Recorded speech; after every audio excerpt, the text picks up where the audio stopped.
En general soy ordenada y bien productiva. Supongo que si no, no podría tener este podcast como pasatiempo y haber producido esta cantidad de entrevistas.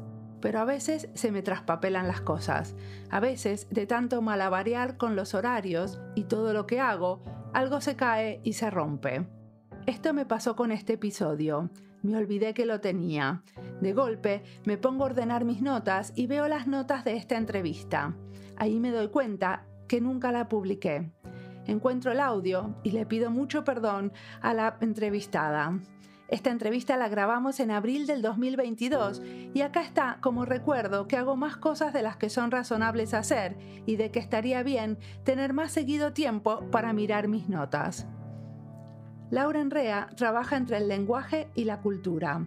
Ella es profesora de Historia Cultural Argentina en el Reino Unido. En esta charla hablamos de diseñar la idea de un libro, del diseño editorial, de recursos educativos y de revistas argentinas para la niñez.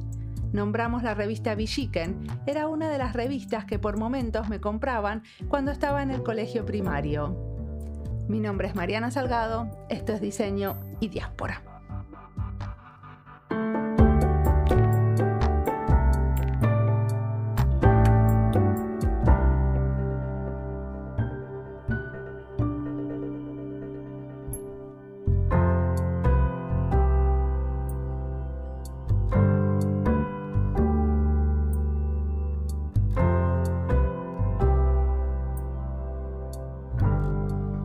Bueno, mi nombre es Lauren Ray, soy profesora e investigadora de la Universidad de Sheffield en el Reino Unido y también soy la co-directora del proyecto Grandes Mujeres Latinoamericanas. ¿Y qué estudiaste cuando estudiaste? Yo estudié idiomas acá en el Reino Unido, estudié español y portugués y acá la carrera de idiomas es multidisciplinario en el sentido de que estudias no solo el idioma, sino también la historia y la literatura de los países de esos idiomas. Ok, ¿y ahora qué enseñas? Ahora estoy en un departamento similar a donde estudié en Londres, primero después en Cambridge y después volví a Londres para mi doctorado y ahora doy clases sobre, en lo general, historia cultural argentina, pero también sobre otras cosas dentro de la universidad, donde también tengo un cargo de investigación. Ok, y vos, o sea, yo entiendo que sos como la directora de investigación e innovación, ¿cierto? Sí. Ese es un título de mi trabajo administrativo que forma parte de mi cargo, que eso lo hago para mi departamento, que es la Escuela de Lenguas y Culturas. Y la parte de innovación se refiere a los proyectos que van más allá de la investigación clásica entre el mundo académico, ¿no? Los proyectos que hablan con el mundo fuera de las universidades. Bueno, eso es lo que más me interesa, ¿no? Porque de alguna manera es como los investigadores y educadores tratan de tener algún impacto en la sociedad con lo que hacen, ¿no? O sea, como tratan de entrar en diálogo con lo que pasa a través de proyectos. Exactamente. Y acá y en muchas partes del mundo esa es la tendencia ahora, que el mundo académico no esté encerrado en sí, sino que salgamos a contribuir también a los problemas de la sociedad. Y eso es también lo que intento hacer con mis proyectos con Argentina. Ok. ¿Y cómo se te ocurrió empezar a contribuir con proyectos en Argentina? Fue una trayectoria larga porque hice el doctorado primero sobre la radionovela argentina de los años 30, así un tema que tiene que ver con la construcción de la nación, también el uso de archivos, estaba usando los archivos de los guiones, y eso me llevó a hacer un proyecto de investigación después sobre la revista Villiquen, que como sabrás es una revista muy importante para Argentina, también para Latinoamérica, publicó más de 5.000 ejemplares durante 100 años. Yo recibí a Villiquen cuando era chiquita. En mi casa venía una vez por semana la revista. Sí. Había dos revistas, ¿no? Era como aparte, como había gente que le gustaba mucho una o la otra. Sí, Anteojito era la competencia durante muchos años, sí. Sí, no, muchísimas personas me cuentan sus anécdotas sobre esa revista que con las generaciones de infancias en Argentina. y también que se publicó en distintos países. Y yo empecé como investigador, un proyecto de investigación sobre la historia de Villiquen, leyendo las revistas en el archivo, pero como tuve contacto con la editorial que publicaba Villiquen, que es la editorial Atlántida, y pude usar los archivos ahí, pude empezar a establecer una relación con la gente que trabajaba ahí. Y también como hablamos antes de la nueva tendencia, o la tendencia un poco más nueva de apoyar proyectos más que no son solamente académicos, conseguí financiación para poder hacer proyectos en conjunto con la editorial. Así ahí empezó salir más del cargo de investigación o del proyecto de investigación hacia hacer distintos proyectos. O sea que de alguna manera el proyecto le estaba financiado por la editorial. No, fue financiado por, es como si fuera el equivalente de CONICET, pero en el Reino Unido, el Consejo de Artes y Humanidades del Reino Unido se llama. Okay. Así, eso financió tanto mi proyecto de investigación, de financiar, por ejemplo, mi salario durante 2 años para poder dedicarme plenamente a investigación, financiar viajes y también conseguimos dinero para hacer proyectos en conjunto. Así, el primer proyecto que hicimos fue un libro ilustrado infantil que se llama 100 grandes mujeres latinoamericanas, que publicamos en el marco del centenario de la revista Villiquen, porque una de las cosas que salió de mi investigación fue el énfasis que siempre la revista había puesto de contar las historias de los grandes hombres de la patria, sobre todo por su vínculo con la educación y efemérides, pero también historias de grandes hombres de la ciencia, y tenía bastante poca representación de mujeres y sobre todo de mujeres líderes. Así, trabajando con Evan Mataroso, que es el director de Villiquen, decidimos hacer un libro para el centenario de Villiquen que mostrara la intención de que la marca adoptara nuevas narrativas un poco más ayornadas para homenajear a 100 grandes mujeres latinoamericanas. Publicamos ese libro que fue el primer paso de nuestro proyecto. Bueno, porque de alguna manera Villiquen tenía como esa marca editorial que era bastante tradicionalista, ¿no? Como sí, cómo se veía el colonialismo y cómo se veía el descubrimiento de América. O sea, no era solamente una cuestión de el énfasis a los hombres, ¿no? No, eran muchas cosas también, pero también lo fue anteojito, la competencia. Total. Porque las dos revistas acompañaban a las tendencias de la educación también en Argentina y por ahí en la corriente de la historia oficial, por ejemplo. Así que estaba muy en línea con lo que se esperaba de esa marca en ese momento. Totalmente. Y ahora el proyecto que ustedes hicieron de grandesmujeres.lat es como llevar este libro a una especie de caja de herramientas, ¿no? Online, porque tienen como varios materiales educativos que no son solamente como un escrito. Exactamente, porque el libro, estamos muy orgullosos del libro, pero el problema con un libro, sobre todo si quieres hacerlo llegar a escuelas, es que los libros son caros, también hay problemas con la distribución.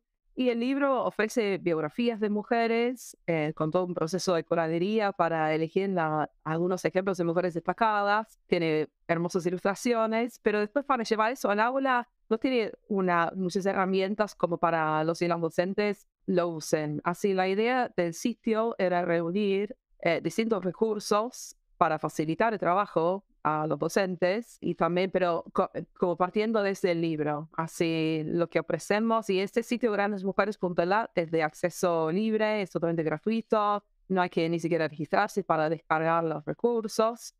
Hicimos 21 animaciones de 3 minutos sobre 21 mujeres que cuentan de una forma accesible, a veces lúdica, a veces con música, la historia de 21 mujeres diferentes, destacadas de Latinoamérica, algunas históricas, algunas contemporáneas, y esos son como la puerta de entrada para los recursos educativos. La idea es que estas animaciones despierten el interés para saber más. Y ahí ofrecemos más de 400 recursos educativos descargables, que son desde secuencias didácticas imprimibles hasta material de referencia pensado para proyectar en pantalla, y que aparecen distintas áreas curriculares, desde matemáticas, lengua, ciencias sociales, ciencias naturales, arte, pero siempre con el eje en una mujer.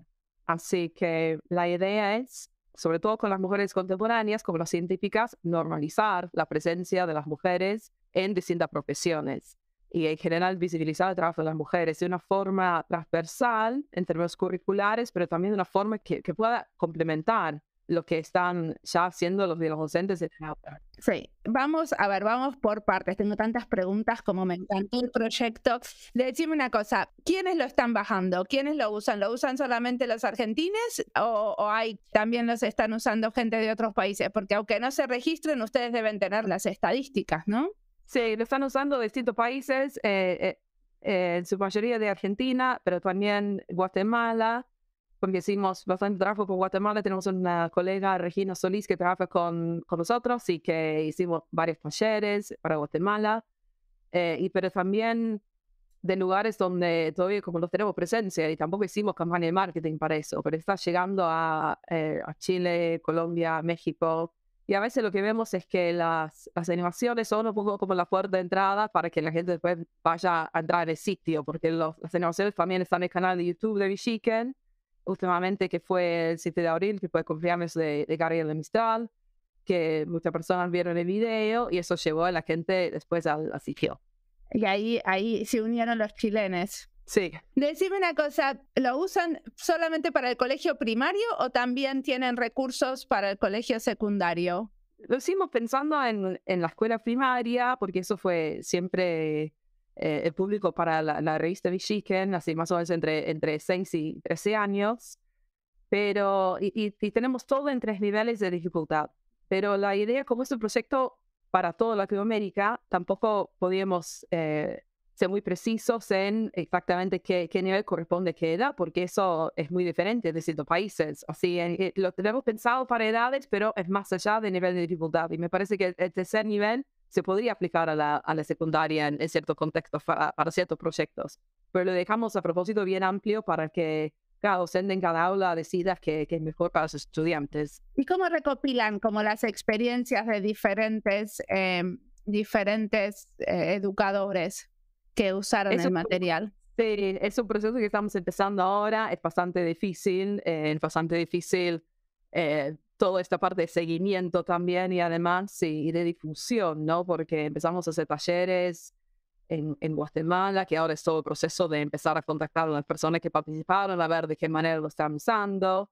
Así, y ahora el proyecto no tenemos financiación para seguir en este momento con el proyecto de esa forma, de una manera formal. Así estamos de a poquito intentando ver cómo se está usando y qué es lo que falta también, ¿no? Porque hacer algo bastante abierto, bastante genérico a propósito para que tuviera mayor alcance, ahora la idea es ver de qué manera podemos optimizar el proyecto, cuáles son las necesidades, en qué nos equivocamos, en qué no podemos mejorar, siempre con la idea de que siga este proyecto, de que tenga otras vidas también y que sean más aplicables a otros países. Me interesa mucho que cuentes un poquito como del proceso. ¿Cómo fue el proceso de diseñar esto? Porque hay como muchos recursos y supongo que los educadores habrán tenido como algún rol en todo esto. Sí, lo primero era, como por ejemplo, diseñar la idea del libro Elegir las 100 mujeres. Y eran 100 simplemente porque era el centenario de Bichiken.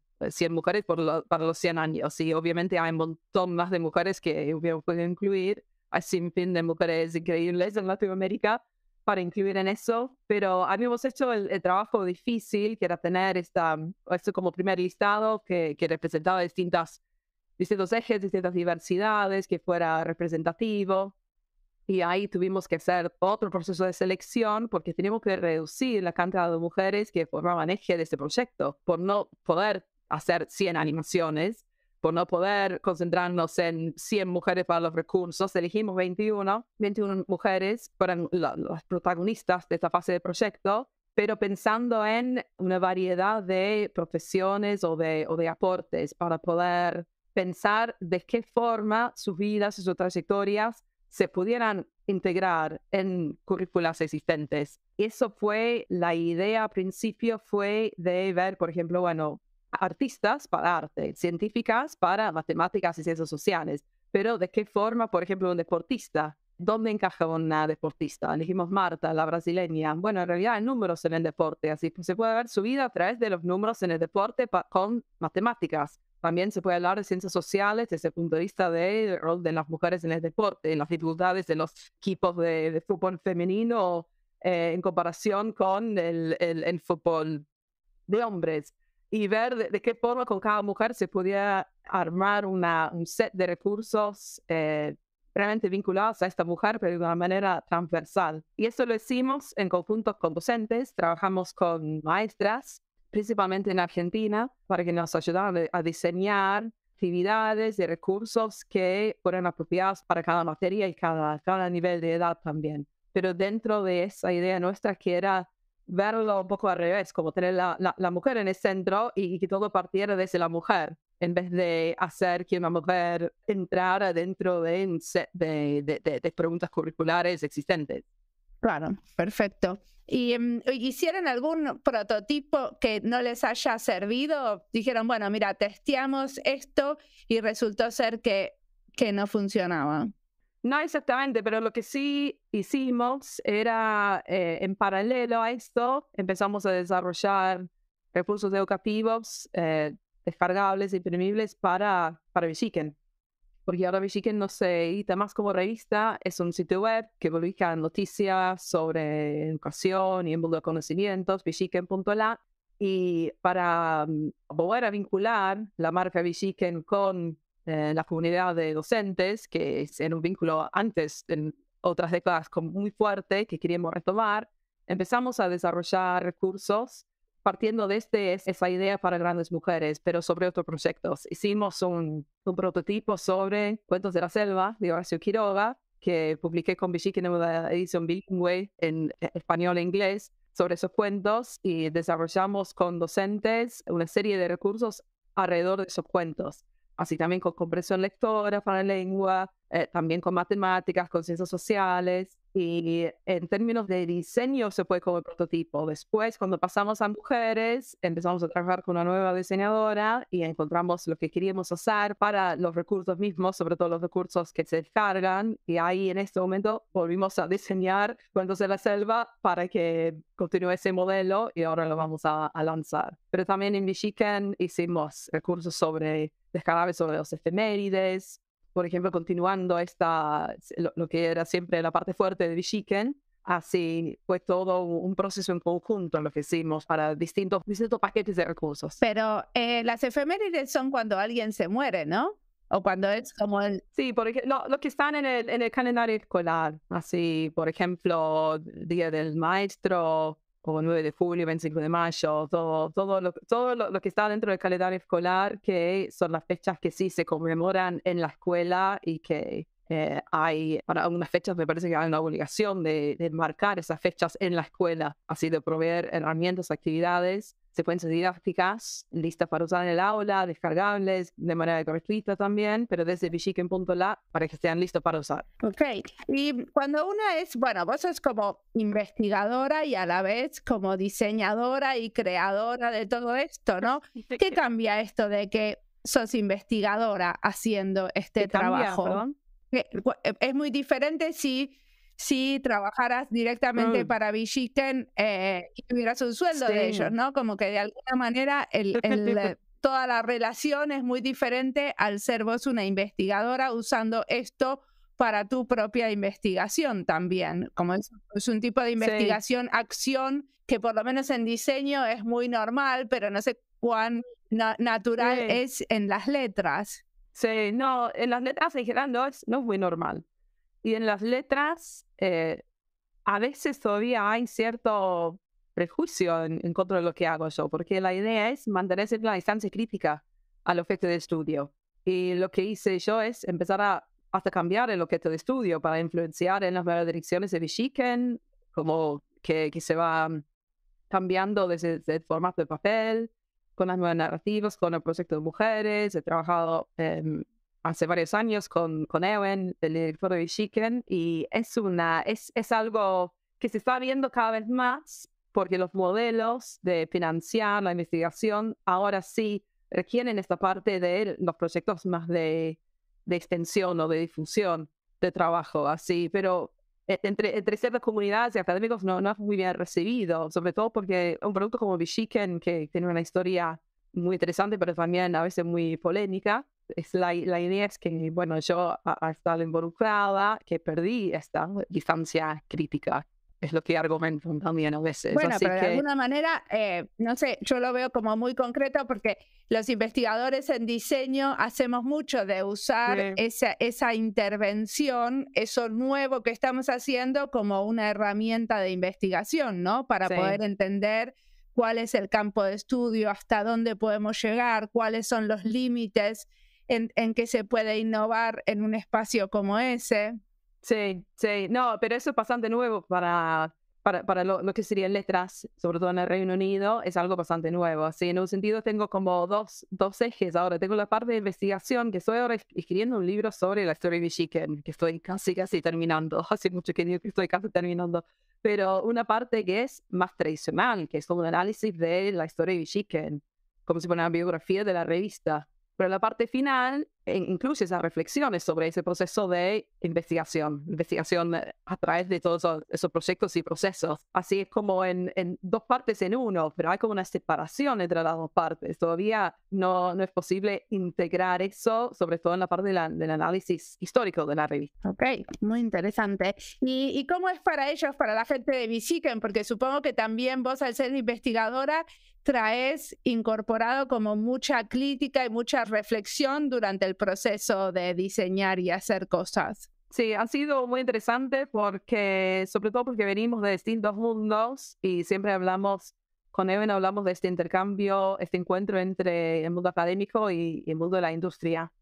Él es diseñador gráfico por la UBA, así viene con otras referencias totalmente distintas a las mías. La idea, además, fue una relación de trabajo que se fue evolucionando en el tiempo, porque la idea original es que yo iba a ver los archivos, no era más allá de eso. Así se fue evolucionando en el tiempo, y también gracias al apoyo que los dueños de Visiken, que es el Grupo Atlántida, nos ha dado para poder seguir con estos proyectos y tener la mente abierta, tener la posibilidad de ver lo que puede llegar a ser Visiken más allá del papel, y de permitir que me involucre, porque viendo desde afuera, desde otro país, desde otro mundo, y no el mundo desde la industria, me parece bastante difícil llegar a influenciar en esos espacios. Así es gracias a muchos años de trabajo y de establecer la confianza también.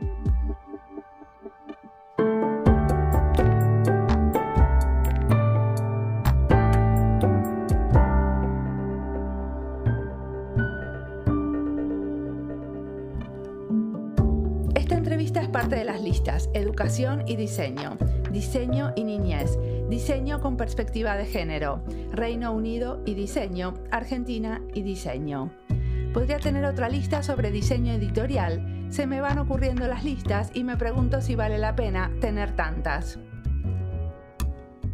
Escuchar bien requiere concentración, no ir como un torbellino. Hay que procurar captar todas las claves de lo que la persona está diciendo. Dice Julia Cameron en El arte de escuchar. Este es un libro que me van a escuchar nombrar varias veces porque me encanta y lo estoy leyendo ahora. Y me hace reflexionar sobre el escuchar en mi vida privada y también el escuchar al hacer entrevistas. Ella dice que a veces tenemos una lista de preguntas, pero la entrevistada puede salirse del guión y a eso hay que darle lugar. Es necesario escuchar con atención y seguirle por las ramas. Quiero estar dispuesta a escuchar de verdad y llegar a ese nivel más profundo de la conversación que se puede crear cuando no me cierro a mis preguntas. Elegir algunas partes de la entrevista para comentar acá, en el medio, también es una manera de escuchar, de elegir qué escuchar, de elegir a qué darle más volumen. A mí me quedó sonando cuando Lauren dice que si no hay fricción, no hay trabajo. ¿Cuánta fricción es necesaria? ¿Dónde está el límite cuando la fricción deja de hacernos explorar nuestra creatividad o trabajar nuestra paciencia y nos anula? Yo me pregunto estas cosas en relación al contenido de mi trabajo, la inmigración y también a la organización donde trabajo, un ministerio que recién da sus primeros pasos en entender qué es el diseño. Sigamos escuchando a Lauren, que tiene mucho más para contarnos.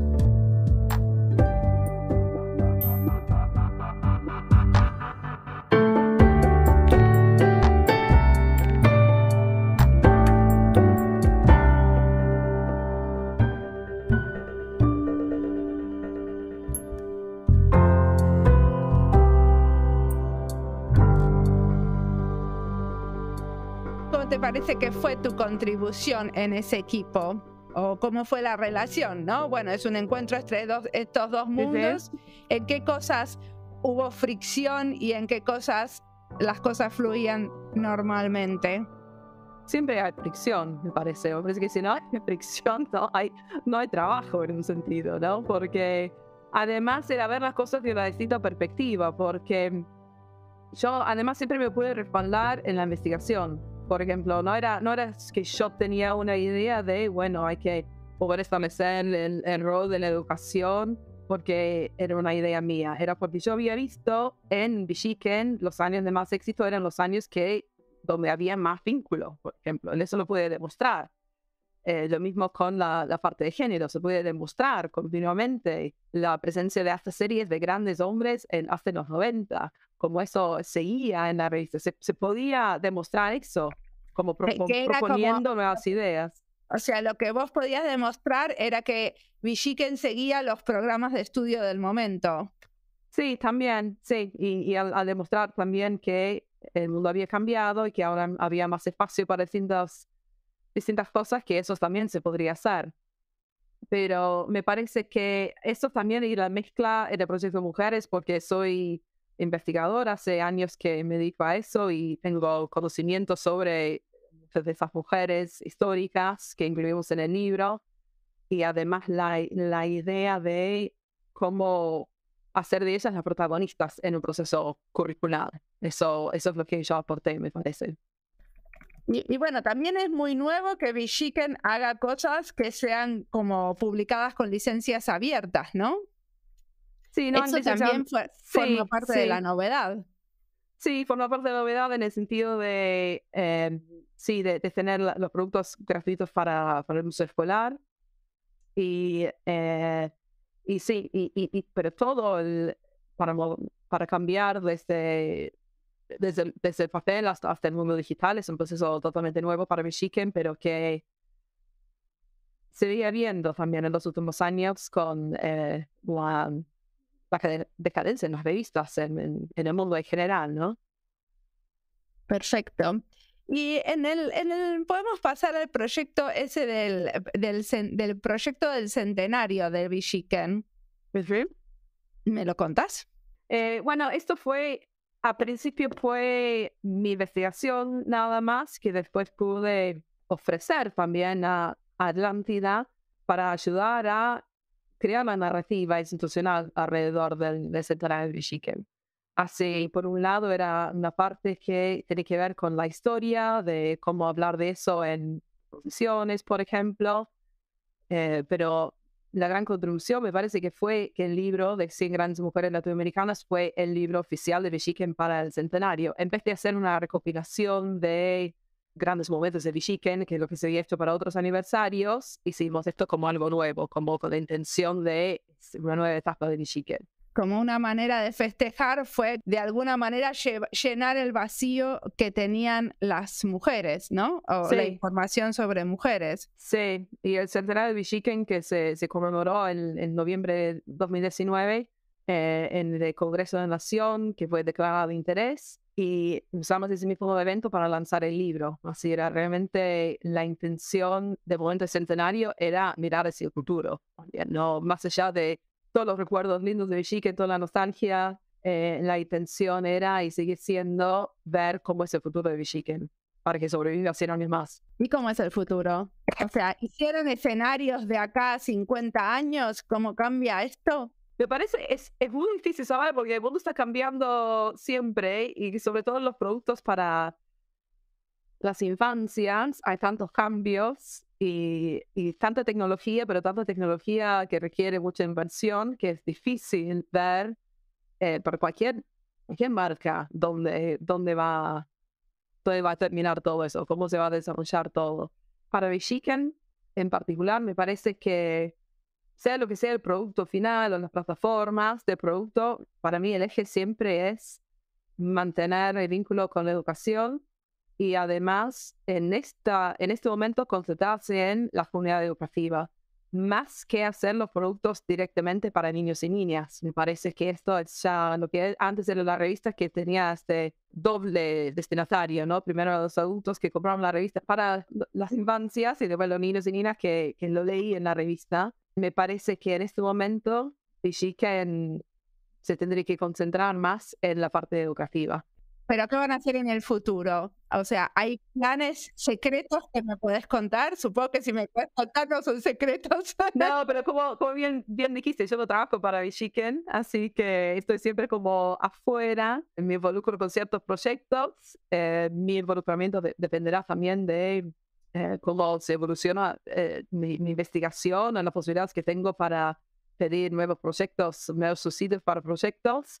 Así, en realidad no depende de mí. Me parece que la idea es ver cómo Bichiken se puede evolucionar para tener relevancia hoy en día, pero en distintas plataformas. Es decir, eso también se extiende al Bichifest, que fue un festival que hicieron una vez en 2019, que bueno, se puede volver a repetir, pero que entiendo que se va a repetir este año, ¿no? Un festival para familias, así sería como ir visitando las distintas páginas de Bichiken, pero en la vida real, con distintos stands, distintas experiencias, así también para seguir evolucionando en ese sentido. Interesante, pero ¿te parece también que hay algunas posibilidades que este tipo de recursos se produzcan y se piensen un poco más regionales y no solamente por país? Me parece que la dificultad en términos de los recursos para usar en el aula es que cada país tiene distintas metodologías, distintos requisitos, y se estudian distintas cosas en distintos momentos. Y bueno, hasta en Argentina pasa eso, ¿no? Que cada provincia tiene responsabilidad, o sea, mucha diferencia siempre. Así, hacer algo, lo que hicimos para Grandes Mujeres, para los recursos que hicimos en grandes-mujeres.lat, es como un punto de partida, es una demostración de lo que se podría llegar a hacer, y después sería cuestión de ver de qué manera se puede cambiar, opinar para distintos contextos. Perfecto. ¿Y qué cosas te inspiran? ¿Qué cosas estás leyendo, mirando, escuchando que le recomendarías a la gente que les interesa esto de crear recursos para la educación infantil, que tengan nuevas perspectivas? Bueno, hay un par de proyectos ahora también en Argentina que están alineados con lo que estamos haciendo nosotros, que me parecen muy interesantes. Uno es Científicas de Acá, que empezó, me parece, con un sitio web y ahora es un libro también, que acá siendo Argentina. Así que eso reúne biografías de mujeres científicas y también entrevistan a mujeres, muchas veces mujeres investigadoras jóvenes que están trabajando hoy, que me parece un proyecto muy interesante. Y otro proyecto es Música por la Ciencia, que son músicos ayudando a científicos y científicas a explicar su trabajo al público en general. Y una de las mujeres científicas involucradas en este proyecto es Andrea Gamarnik, que también la incluimos en el libro, y además hicimos todo un set de recursos educativos alrededor de ella. Es viróloga y tenemos una animación sobre ella, que ella participó en la animación, está entrevistada en la animación. Así, esos son dos proyectos que son similares a lo que estamos haciendo, siempre desde el eje de... A ver, espera, pero es que quiero entenderlo bien. ¿Cómo es esto que música para aprender sobre virología? Tendréis que ver. ¿Puedo aprender virología escuchando música? Tiene un sitio web, es muy interesante lo que hacen. Los músicos visitan el laboratorio y charlan y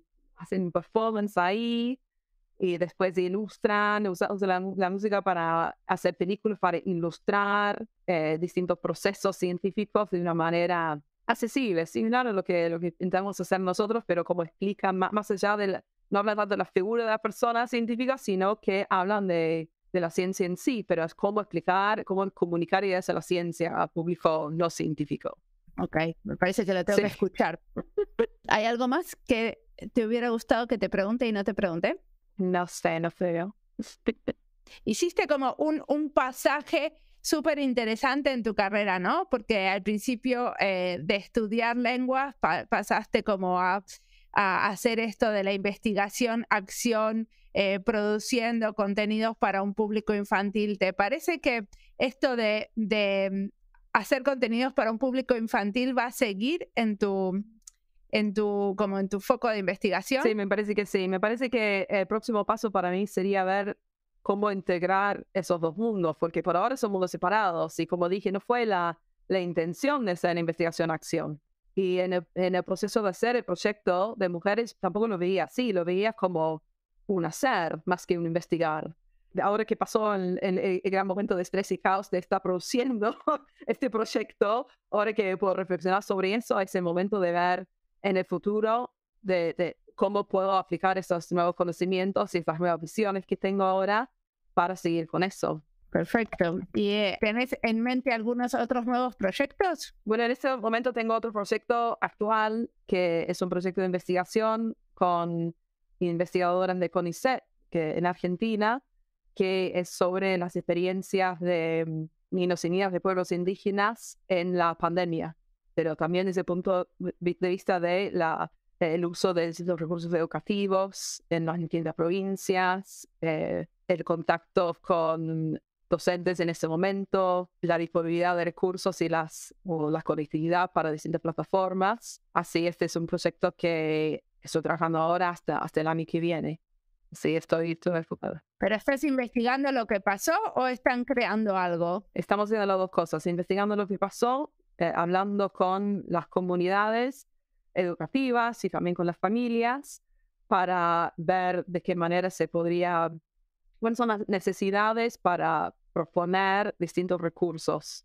Así, recursos para estos docentes con los cuales estamos trabajando en distintas áreas, pero también unos recursos que hablen de la diversidad de las infancias en Argentina para uso en todo el país, para que no sea que solamente a un pueblo indígena es el que está aprendiendo sobre ese pueblo, sino que haya más conciencia sobre las diversidades para todo el país.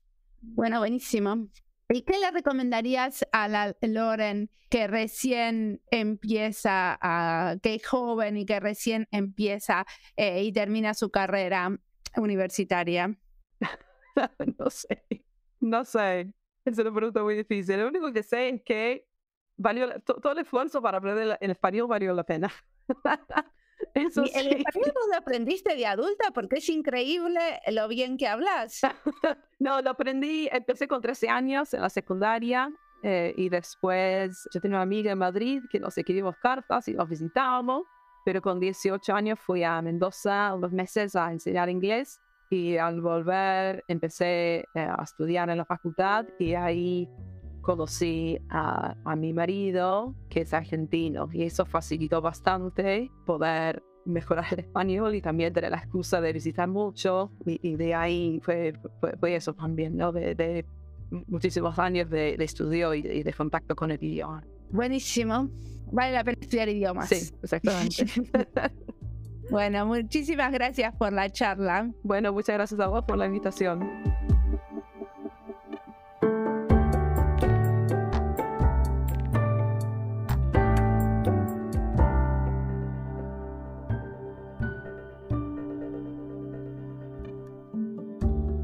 Lauren dice que todo el esfuerzo por aprender idiomas valió la pena.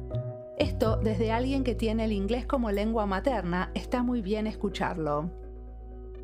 Hace 23 años que vivo en Finlandia y un fenómeno que se repite constantemente es que los que vienen al país hablando como lengua materna inglés son los que más tardan en aprender finlandés, si es que aprenden. Hay muchos inmigrantes calificados, por ejemplo, o sea, expertos, que vienen a Finlandia hablando inglés. Son profesores o investigadores, por ejemplo.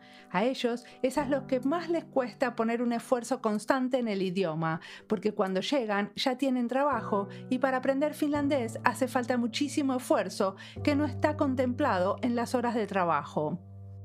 Vivir en un país muchos años sin entender a los abuelos o a los niños, sin poder escuchar lo que pasa en los espacios públicos, es difícil para algunas personas más que para otras. Yo no podría, por eso desde el principio puse muchísimo esfuerzo en el finlandés. Lo prioricé a otras cosas que quizás podrían haber sido más divertidas. Ahora que ya estoy acostumbrada a trabajar en finlandés, decidí recuperar el castellano, que durante muchos años se empobreció por la migración. Hacer este podcast fue eso, el esfuerzo de recuperar mi lengua materna a nivel profesional. Uno, de a poco, va hablando menos y menos, se olvida de cómo se dicen las cosas y también, en algún momento, había perdido el gusto por la literatura en castellano. Todo esto ahora está recuperado. No sé cuánto tuvo que ver esto de producir contenido en castellano con volver también a leer. Escuchar a hispanohablantes para aprender diseño fue la apuesta de este podcast. Después me animé a escuchar a lusohablantes y de a poco estoy entrevistando también en inglés. Vamos a ver cuándo hago entrevistas en finlandés. Pronto. Quiero tener una actitud receptiva y abierta para recuperar y ejercitar los idiomas y expandir el espacio del diseño desde este multilingüismo.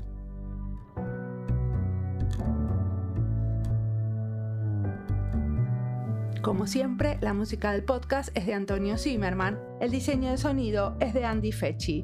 Este podcast está publicado con licencia creativa común con atribuciones. Esto fue Diseño y Diáspora. Pueden seguirnos en nuestras redes sociales en YouTube, Instagram, LinkedIn y Twitter o visitar nuestra página web diseñoydiaspora.org. No olviden recomendarnos, nos escuchamos en la próxima.